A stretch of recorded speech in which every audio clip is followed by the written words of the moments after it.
É muito lamentável que a senhora Evelyn Viva Cruz vez mais a ganha inteiro pueblo, a ganha sindicato, que ela regra coisa aqui, me toca dia promete que a demonstração de sindicato de empregado público, caminha que não protestar para motivo de recorte aqui, a corre sali dia promete bisa de kogels door de kerk e 5% também back na juli e hasta hora que nós passa a lei de LNT, a coalição passa a lei de LNT, e momento aí também a senhora Evelyn Cruz a sali para fora ganha o povo com a lei de LNT a você por vai dona back e 5%.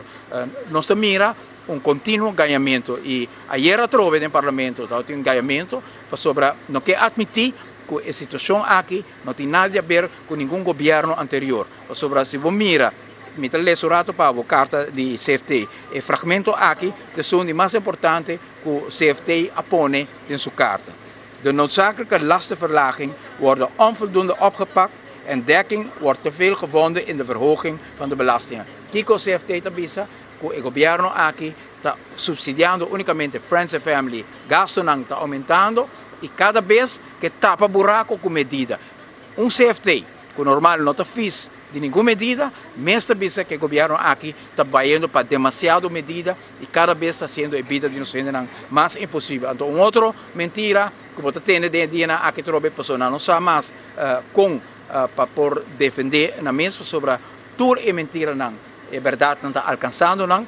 Nós podemos atender para motivo de governo anterior com AVP, PPP, ou gasto não, ou débito não de AVP. Saque a carta que a senhora Xiomara Ruiz Amanda, 29 de junho de 2022, su mês Amanda para Holanda e para CFT. Então, dentro aqui, ela mostra que talvez tenha uma redução de déficit na 2005, 2016 e até que na 2019 chega um surplus, segundo Xiomara Ruiz Maduro. Que se na 2019 pode ter um surplus, na 2022 pode ter um problema financeiro.